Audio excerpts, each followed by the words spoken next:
아침 햇살이 아파트 단지의 회색 벽을 비추고 있었습니다. 박수진은 부엌 식탁 위에 놓인 도시락을 확인하며 여행 준비를 마무리했어요. 남편 김민호는 트렁크를 닫고 아이 준서를 불렀습니다. 준서야, 할머니께 인사드리고 와. 아이의 발소리가 현관으로 사라지는 동안 수지는 잠깐 어머니 방을 들여다봤어요. 옷장이 반쯤 비어 있었습니다. 옷걸이에 걸린 몇 벌의 옷만 남아 있었고 장롱 위엔 먼지 한 톨 없었어요. 서랍에는 아무것도 없었고 액자 하나가 사라져 있었습니다. 수지는 잠시 멈춰서서 방 안을 둘러봤습니다. 어딘가 낯설게 정돈된 공간이 묘한 불안을 남겼습니다. 수진아, 가자. 민호의 부름에 그녀는 가볍게 고개를 끄덕였어요. 시어머니 이정아는 현관 앞에서 환하게 웃으며 가족을 배웅했습니다. 잘 다녀와라. 바람도 쐬고 사진 많이 찍고. 그의 목소리는 평소와 다르지 않았습니다. 그러나 손끝은 작게 떨리고 있었죠. 가족이 차에 올라탄 후 정아는 천천히 집 안으로 돌아왔습니다.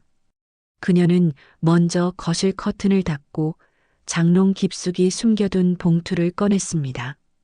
그 안에는 예금 통장, 인감증명서, 신분증이 가지런히 들어 있었어요. 정아는 봉투를 가방에 넣고 긴 숨을 내쉬었습니다. 오랫동안 준비해온 결심이 드디어 시작되는 순간이었죠. 그녀는 핸드백을 들고 천천히 문을 닫았습니다. 문틈으로 새어들어온 햇살이 희미하게 흔들렸습니다. 엘리베이터 거울 속에서 자신의 얼굴을 본 정화는 잠시 멈춰 섰어요.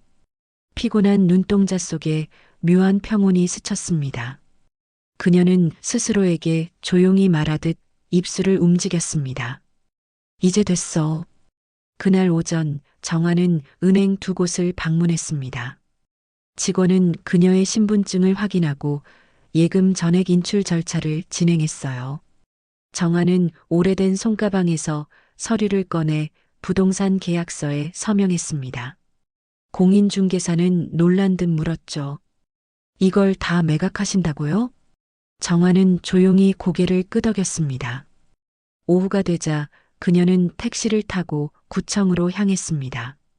창밖의 거리는 평소와 다르지 않았지만 마음속은 정리된 듯 고요했습니다. 창문에 비친 얼굴은 조금 늙어 있었고 입가엔 알 수 없는 미소가 번졌죠. 모든 절차를 마친 뒤 정화는 동네 빵집에 들러 손자 준서가 좋아하던 빵을 샀습니다. 작은 종이봉투를 들고 집으로 돌아온 그녀는 잠시 현관 앞에서 멈췄습니다. 현관 신발장은 비워져 있었고 벽에 걸린 가족 사진만 남아 있었습니다. 그녀는 사진 속 어린 준서의 얼굴을 손끝으로 쓸었습니다. 그리고 조용히 사진을 떼어내 가방 안에 넣었어요. 집안을 한 번 더 둘러본 뒤 정화는 현관 열쇠를 신발장 위에 올려두었습니다. 문이 닫히는 순간 오래된 기억들이 서서히 사라지는 듯 했습니다. 1시간 뒤 이웃 김 씨는 복도에서 이삿짐 차량을 봤습니다.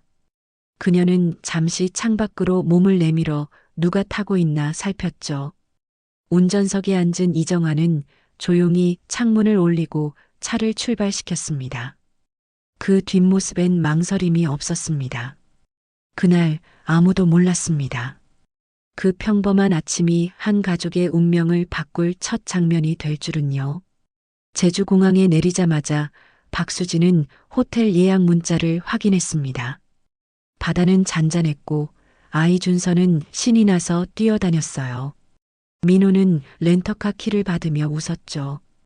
평소보다 밝은 분위기 속에서 가족은 간만에 여유를 즐기려 했습니다. 하지만 그 평온은 오래가지 않았습니다. 호텔 체크인 중 민호의 휴대폰이 진동했습니다.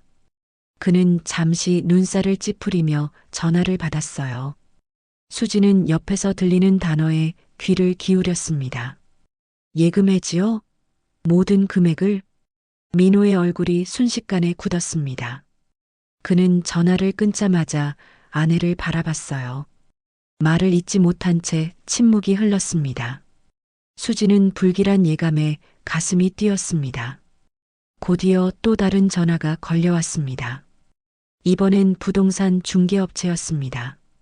오늘 오전 이정환님 명의 아파트 매각이 완료됐습니다. 수지는 손에 들고 있던 여권을 떨어뜨렸습니다. 그날 밤 부부는 거의 잠을 이루지 못했습니다. 아이만 평화롭게 잠든 방 안에서 두 사람은 눈빛만 주고받았어요. 새벽이 되자 수진이 먼저 입을 열었습니다. 돌아가요. 뭔가 이상해요. 민호는 고개를 끄덕이며 항공편을 바꿨습니다. 서울로 돌아온 집 앞 문은 잠겨 있지 않았습니다. 현관을 열자 차가운 공기가 밀려들었습니다. 집안은 텅 비어 있었습니다. 가구 몇 개만 남았고 거실벽에 시계는 멈춰 있었어요. 수지는 서재로 달려가 서류함을 열었습니다. 안은 비어 있었습니다. 민호는 소파에 주저앉았습니다. 손으로 머리를 감싸쥐며 숨을 몰아쉬었습니다. 수지는 부엌, 방, 베란다를 돌아다니며 흔적을 찾았어요. 그녀의 발걸음마다 먼지가 일었습니다. 마치 오랫동안 사람이 살지 않은 집 같았죠. 냉장고엔 물 한 병만 남아 있었습니다. 문득 초인종 소리가 울렸습니다. 이웃 김 씨가 문 앞에 서 있었습니다. 며칠 전에 어머니 뵈었는데 이사하신다더라고요. 김 씨는 머뭇거리며 말을 이어갔어요. 짐 다 빼시고 남해로 간다 하셨나 정확히 기억은 안 나요. 민호는 아무 말도 하지 못한 채 문을 닫았습니다. 수지는 방으로 들어가 정화의 서랍을 뒤졌습니다. 낡은 수첩과 열쇠 꾸러미가 손에 잡혔습니다. 수첩 안에는 주소 하나가 적혀 있었습니다. 남해 창선면. 그 글씨는 떨려 있었지만 확실히 정화의 필체였습니다. 민호는 경찰서에 가서 실종 신고를 했습니다. 담당 형사는 고개를 저었습니다. 성인이 자발적으로 집을 나갔다면 실종으로 보기 어렵습니다. 민호는 답답한 얼굴로 책상을 바라봤습니다. 수지는 입술을 깨물며 경찰서를 나왔습니다. 그날 밤 수지는 다시 방안을 샅샅이 뒤졌습니다. 서류 봉투 하나가 벽장 구석에 떨어져 있었어요. 그 안에는 보험해지 통보서와 해약 환급 영수증이 들어 있었습니다. 수지는 두 손으로 서류를 꽉 쥐었습니다. 모든 것이 계획된 듯 정리되어 있었죠. 그녀는 창문 너머로 어둠을 바라봤습니다. 이건 단순한 가출이 아니에요. 그녀의 속삭임은 어둠 속으로 흩어졌습니다. 이 집엔 이제 아무도 남아있지 않았습니다. 벽에 걸린 가족 사진만이 마지막 흔적처럼 그 자리를 지키고 있었죠. 그날 이후 가족의 삶은 완전히 달라졌습니다. 이른 새벽 민호와 수지는 남해로 향하는 길에 올랐습니다. 아이 준서는 차 뒷좌석에서 잠든 채로 있었어요. 고속도로를 따라 이어진 구불구불한 길 위로 안개가 낮게 깔려 있었습니다. 수지는 손에 쥔 수첩을 여러 번 뒤집어 보며 생각에 잠겼습니다. 정화 어머니가 왜 아무 말도 없이 사라지셨을까? 그녀의 머릿속엔 수많은 가능성이 떠올랐다 사라졌습니다. 민호는 조용히 운전대를 잡은 채 한숨을 내쉬었습니다. 그의 손끝은 미세하게 떨리고 있었죠. 창 밖으로 보이는 바다는 점점 짙어져 갔습니다. 무언가를 감추는 듯 바람은 묘하게 싸늘했습니다. 창선면에 도착하자 그곳은 평화로워 보였습니다. 바다와 산이 맞닿은 작은 마을, 사람들의 걸음은 느렸습니다. 민호는 마을 이장에게 주소를 보여주며 물었습니다. 혹시 이 주소에 사는 분을 아시나요? 이장은 잠시 생각하더니 고개를 끄덕였어요. 거기라면 옛날에 서울에서 오신 할머니 한 분이 계셨죠. 며칠 전에 갑자기 병원으로 실려갔다던데. 수지는 깜짝 놀라며 이장의 손끝을 따라 시선을 옮겼습니다. 작은 언덕 위 낡은 초가집이 보였습니다. 지붕엔 바람이 새고 창문은 반쯤 깨져 있었어요. 부부는 조심스레 문을 열었습니다. 집 안엔 먼지가 쌓여 있었고 공기는 눅눅했습니다. 탁자 위엔 식지 않은 커피잔과 신문 한 장이 남아 있었습니다. 신문 날짜는 정확히 일주일 전이었죠. 수지는 주변을 살피다 찢어진 편지 봉투 하나를 발견했습니다. 보낸 사람은 없었고 받는 사람 칸엔 박정화라고 적혀 있었습니다. 그녀는 편지를 조심스레 펼쳤습니다. 짧은 문장만이 적혀 있었어요. 끝내야 할 일이 남았다. 미안하다. 수진의 손끝이 떨렸습니다. 민호는 서랍을 열어 문서를 뒤졌습니다.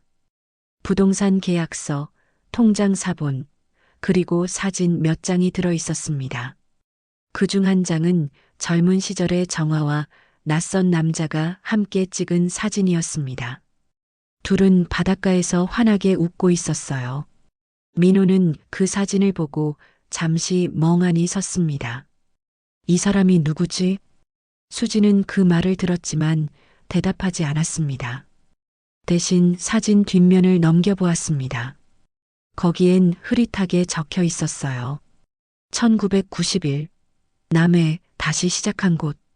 이윽고 마을의 노인 한 분이 집 앞으로 다가왔습니다. 그는 정화를 알아보는 듯 말했습니다. 그분 늘 저 바다를 바라보셨죠. 혼잣말도 자주 하셨고. 수지는 다가가 물었습니다. 어떤 말을 하셨나요? 노인은 잠시 머뭇거리다 대답했습니다. 내가 용서받을 수 있을까 그 말이었어요. 그 한마디에 수지는 숨이 막혔습니다. 민호는 창밖으로 시선을 돌렸습니다. 바다엔 갈매기 한 마리가 낮게 날고 있었습니다. 집을 나와 마을 병원으로 향했습니다. 접수대에선 젊은 간호사가 서류를 정리하고 있었어요. 민호가 이름을 말하자 그녀는 잠시 검색을 하더니 고개를 들었습니다. 며칠 전 박정아님은 여기 오셨습니다. 하지만 곧 퇴원하셨죠. 수진이 다급히 물었습니다. 어디로 가셨는지 아시나요? 간호사는 고개를 저으며 조심스레 말했습니다. 퇴원하실 때 찾지 말아요라고 하셨습니다. 수지는 멍하니 그 자리에 서 있었습니다. 그녀의 머릿속에서 수많은 기억이 뒤섞였어요. 병원을 나오는 길, 민호는 담배를 꺼내 들었다가 다시 주머니에 넣었습니다. 수지는 차 안에서 편지와 사진을 다시 꺼내 바라봤습니다. 낯선 남자의 웃음이 자꾸 눈에 밟혔어요. 아마 그 사람에게 가신 걸지도 몰라요. 그녀의 목소리는 거의 들리지 않았습니다. 민호는 아무 말도 하지 않았습니다. 차 안엔 오직 바다의 파도 소리만 들렸습니다. 그들은 그렇게 오랜 침묵 속에서 한참을 앉아 있었습니다. 정화의 행방은 여전히 오리무중이었습니다. 하지만 두 사람은 이제 단순한 실종이 아니라는 걸 확신했습니다. 다음 날 아침 민호와 수지는 다시 마을을 돌며 수소문을 시작했습니다. 식당 주인, 슈퍼 아줌마, 심지어 항구의 어부에게까지 물어봤습니다. 그러다 항구 근처의 오래된 다방에서 뜻밖의 말을 들었습니다. 그분이라면 맞은편 언덕 아래 사는 한상우 씨 집에 자주 오셨어요. 그 순간 민호는 몸이 굳었습니다. 낯선 이름이었지만 어머니가 남긴 사진 속 남자와 어딘가 연결되어 있다는 확신이 들었죠. 수지는 즉시 차 시동을 걸고 언덕길로 향했습니다. 길은 좁고 비탈졌으며 바닷바람이 거칠게 불어왔습니다. 언덕 끝에는 낡은 주택 한 채가 서 있었습니다. 붉은 지붕이 녹슬어 있었고 마당엔 해초 냄새가 짙게 배어 있었어요. 문을 두드리자 마른 기침 소리와 함께 노인의 목소리가 들렸습니다. 잠시 후 문틈으로 얼굴이 나온 사람은 사진 속에 바로 그 남자였습니다. 수지는 사진을 보여주며 조심스럽게 물었습니다. 이분 혹시 아시나요? 남자는 사진을 보고 오랫동안 침묵했습니다. 그리고 천천히 의자에 앉으며 고개를 끄덕였어요. 그분 정화 씨 말입니까? 며칠 전까지 여기 있었죠. 민호의 숨이 멈춘 듯 가라앉았습니다. 지금은 어디 계신가요? 라는 질문에도 노인은 쉽게 대답하지 않았습니다. 그는 벽에 걸린 시계를 잠시 바라보다가 작게 말했습니다. 병원에 계십니다. 제 마지막 부탁을 들어주러 간 거예요. 집안은 조용하고 정돈되어 있었지만 군데군데 약봉지와 의사진단서가 흩어져 있었습니다.